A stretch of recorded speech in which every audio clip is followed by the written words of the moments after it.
Welcome, ladies and gentlemen. Stoner Hour, man. A little different today. A little bit different. I know it's normally a studio and an audience and Free Shit Friday, and I know. Today, we're gonna learn a little bit. What I found is a New Jerseyan West Coast wizard, if you will. Yeah. So I got a couple questions, and we're gonna learn a couple things. Mr. West Coast Wizard, How's it going, Rob? I'm good, sir. How are you? Pretty good. So you from Jersey, Yes. Jersey born East Coast guy, Yes. out west. Why? That's a long story. Which version you want? The short one? Give me the short one. Why would a New Jersey guy leave the East Coast and go out west? The short of it is absolutely because of the passion for the plant. And in 2014, everything went legal. Okay, that was what state? Washington State, Washington State, Spokane and Olympia and all them. Seattle, They and got recreational weed 2014. You packed your bags and went west. What was your goal? get in the industry. Just to get in. Um, I I grew up, like you said, grew up in Jersey, Yeah. right? At that point, mid 40s Okay. of my life. Wow. And all I mean by that is, my whole life, my family, my roots was tri-state, Hmm. PA, Jersey, New York. Okay. M- Better part of my life, all New Jersey. Um, so I left everything. No one knew me. I didn't expect to walk up to someone and say, "Oh, this is me. You're gonna want me." And I want to say that might be a misconception because, like, out west, it's a green rush, if you will. You couldn't just go there, find a farmer, and be like, "Hey, I want to go trim on your farm and live that way." Everyone had a master grower. Wow. Everyone already had a master grower, Yep. so it wasn't like you could tap a friend and he could just bring you in with him. Well, I kind of did that because I developed relationships with individuals when I was back east. Okay. Okay. Remotely, I made some good industry connections and friends, people who are still currently friends now. Shout out to Viridian, David and Kara. Take care, David. Heal up. Um, yeah, and they had the faith in me. Being, I was a guy who was willing to just go there, Hmm. and they had a lot of people call from the east, but they said no one ever showed up. Wow. And I showed up at Canacon. What is that? Canacon is the yearly expo in Seattle. And that was where I first showed up. So back to the point, you kind of can, but you're not gonna slide in as a master grower at the top. I mean, so I'm a hierarchy, right? I started at the bottom, As a trimmer, like trimmer, farm laborer, trimmer, farm laborer, and you harvest helper, harvest helper. Wow. $12 an hour. Menial task. So No one knew me from Adam, really, and why would they? you're the East Coast guy out west. You're the new guy in the industry, In an industry that was filled with kids from all over the country. doing the same thing you were doing. Not a lot of guys from Jersey, granted. Not a lot of 45-year-old guys from Jersey, True. granted. But still, Okay. I didn't expect anything. Interesting. Jersey guy goes out west, gets in the industry, starts out as a harvest helper, and ended up where?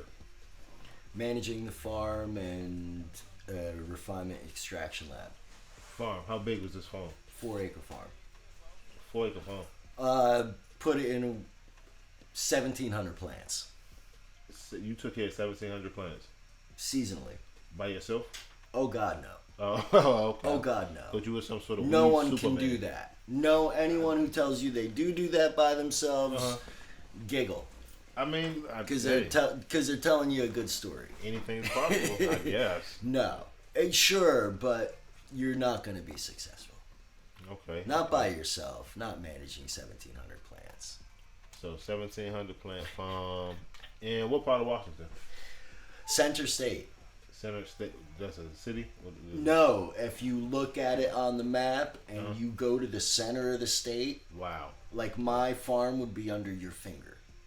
Super simple. So that's why I could tell you the name of the town, you wouldn't know. Center State. Where was it? Just east of the Cascades. Okay. So it was high desert, not the Evergreen State. And that's what I'm thinking because Washington No. is known for all those, like you say, the evergreens, the woods, and all that. How is the weather out there for growing? Fantastic. Better than Cali or equal to it? Better. Better. Okay.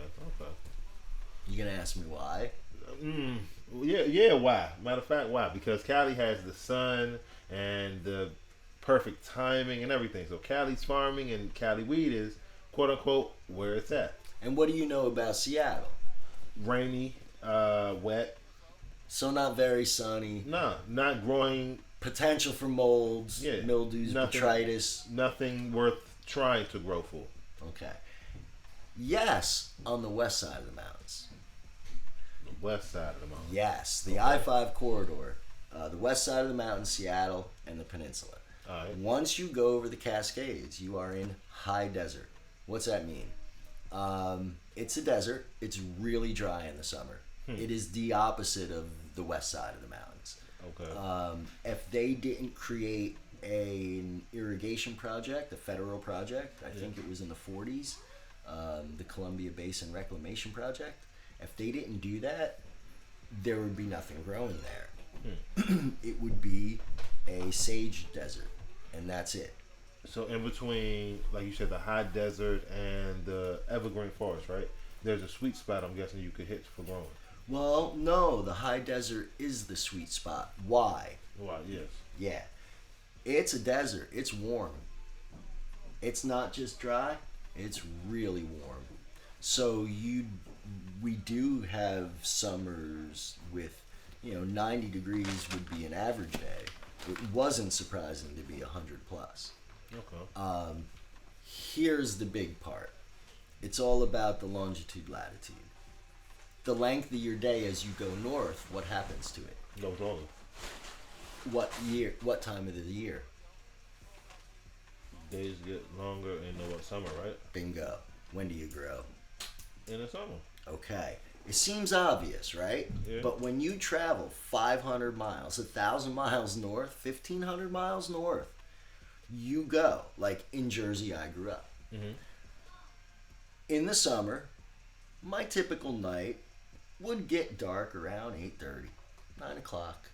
All right. You know what I mean? Yeah. Kind of, I would guess, like here. And it Yeah, is yeah. kind of like here. Mm-hmm. Out in Washington State, you're that much further north. In the summer, it's bright out until 9:30. Wow.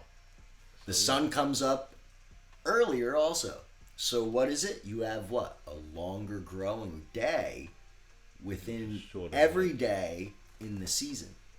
So even though your season's the same amount of time, and it's actually longer there because it's a high desert environment. Mm-hmm.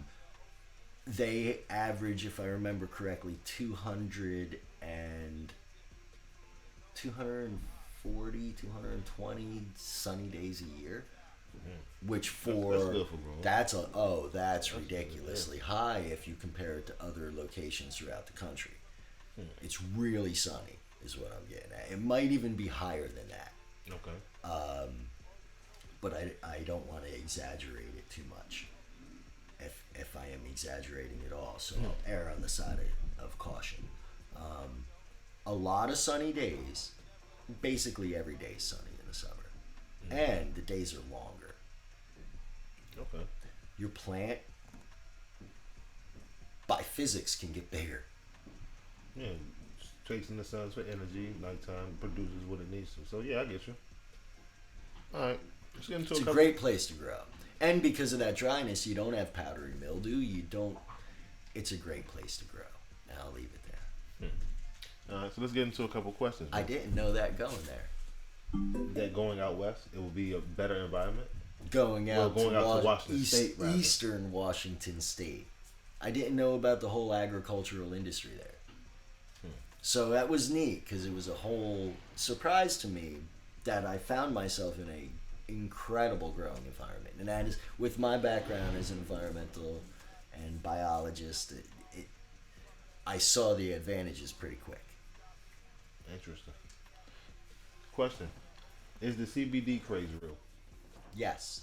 Well, all crazes are crazes, but CBD is real. CBD is real in all of its forms and fashions.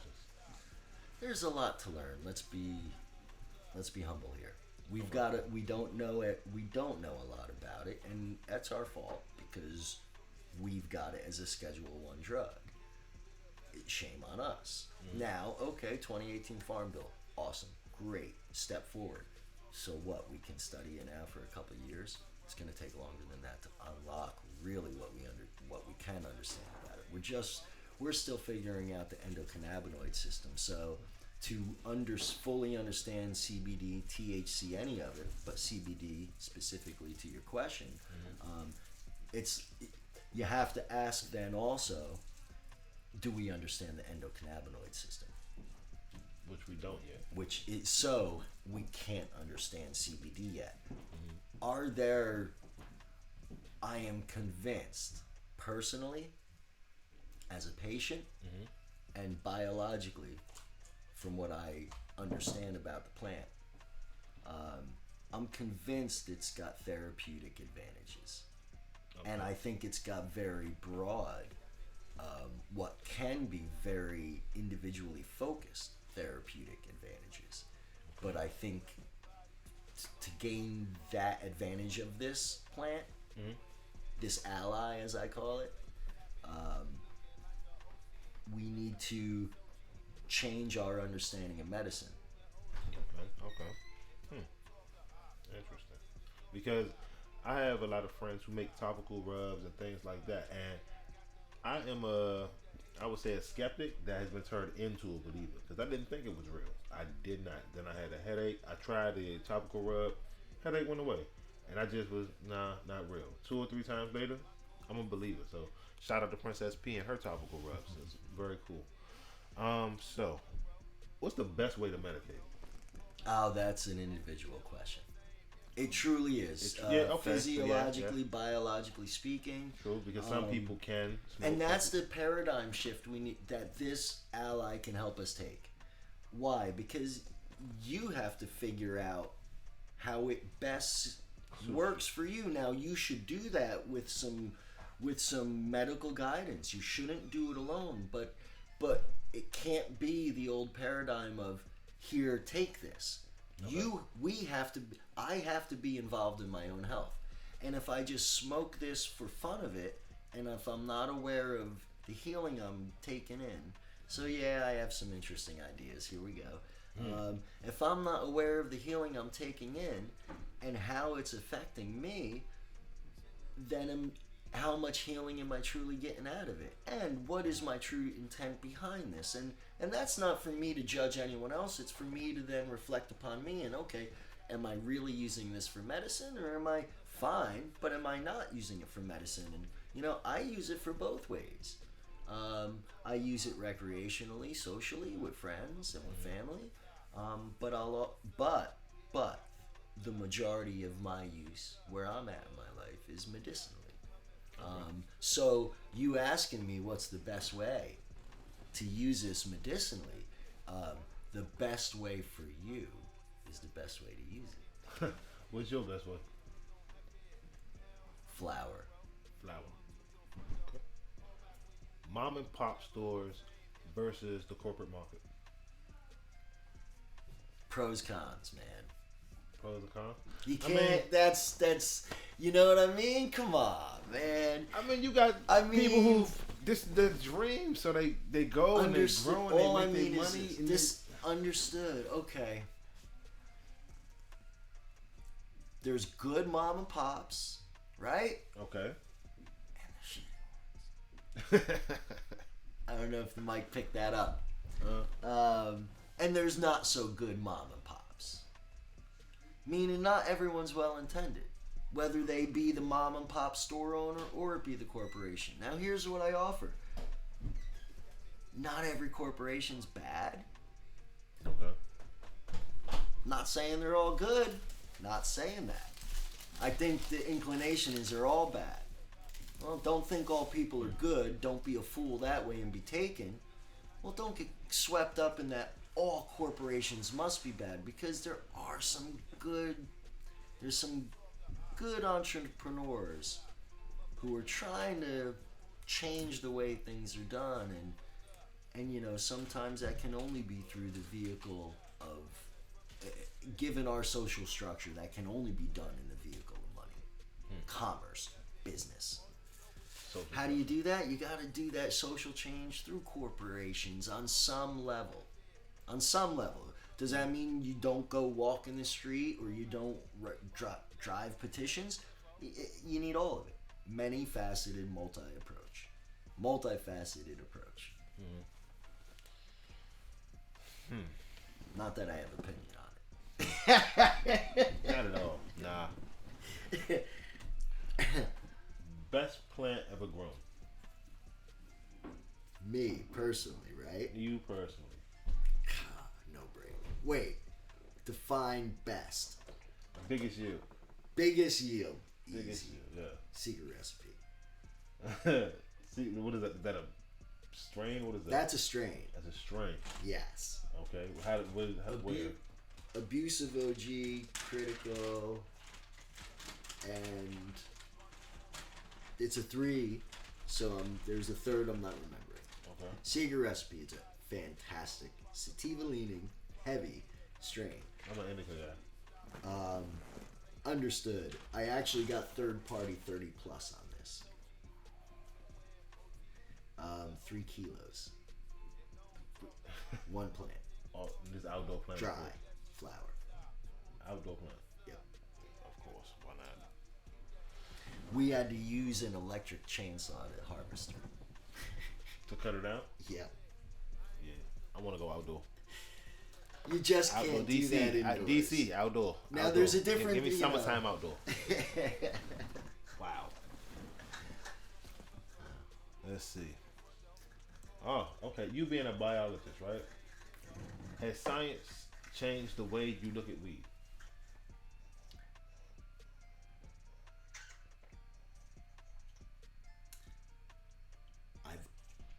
I've always looked at things with a modern, deconstructive, scientific view ever since I was a kid. Okay. So even as a kid, when I was just playing with the ally, not really understanding and working and cooperating with my ally, cannabis, if you haven't figured that out. Even then, that's just the way my mind worked, which is why I was led into science. So yes, absolutely, it's affected the way I look at everything, including that. Okay. Is, you know what I mean? Yeah. All right. One more. You called yourself a pot snob, right? What Connoisseur. Connoisseur. You said snob. You said snob. I was like, all right, cool. now. Yes. A pot snob, connoisseur, picky sumbitch. Don't give me that ditch weed. Don't tell me your master grew it. Don't. Yeah. Master give grower. me a test. What was that you said about master growers earlier? Everyone can be a master grower. You can grow anything. Your grandmother with tomatoes is a master grower, and she never called herself that. Hey, that's what it is. That's what it is. So just a little humility, that's all. Back to that, that's a big thing for me, which I practice and I fail all the time, so props when you catch me. Hey. Any final words, good sir?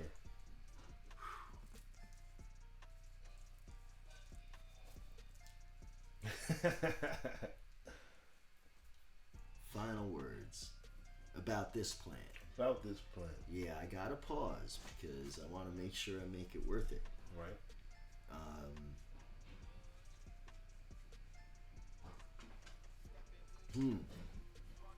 so much to say. Um,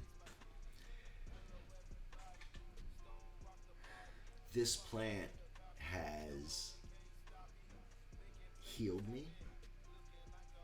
This plant has given me a means, legal now, Okay. to provide food and shelter for myself without having to hide it, without having to worry about that. And you shaking your head, yes. Good. It's the same thing. Say, I understand. This plant has brought my loved ones the ability to see me for who I am and not That's have cool. to hide behind this false mask. You know, I was a teacher, I was an IT professional. I was the guy that I had people say, you just don't strike me as a pot smoker. And I would have to be like, What does a pot smoker look like? and I'd have to, put on a mask and be like, well, of course I'm not. What do you mean by that? Or deflect completely. I wouldn't deny it, but I wouldn't. What's a pot smoker? What's a pot smoker? Maybe I am. Or, this plant. So what am I trying to share? What's my final words here? This plant has a potential, I say, through my experience, to offer that to anyone who finds it to be an ally. And for those who don't find it to be an ally, because not everyone has to get along with everyone. And we don't in the human meatbag form, so why would we with our healing allies, our medicinal spirit allies? If that's not the ally for you, don't judge. Because I'll shift now back to my left brain and rational reason deconstructive science. Because if you Google scholar it, CBD, you don't have to guess anymore, Rob. You can read the peer-reviewed journals with methodology and conclusions and data that will show you whether it's having an effect in people's lives or not. And we can step away from for those who don't see what it could do for your loved ones, or those who are the loved ones who are getting healing from it, no one has to guess anymore. You don't have to ask the question, is CBD for real? So I'll leave with that. We don't have to ask that anymore. We need to educate ourselves. So I'll leave it there, actually. And thank you for having me on. No problem. Thank you for asking me questions. Yeah, ask more questions. And the answers are there. The answers are there. Some of them. They're all there. Somehow, some way, you just gotta find them. They're all inside. But these questions externally, we got a lot to learn, but we know more than we think we do. Yeah. Alright, man. So, I want to thank you for joining us tonight, man. Stoner Hour. Catch me on IG, man. Stoner So Well 202. Check out the Stoner page. It's Stoner Hour DMV. And hit me on IG. Let's see what we can talk about. See y'all later.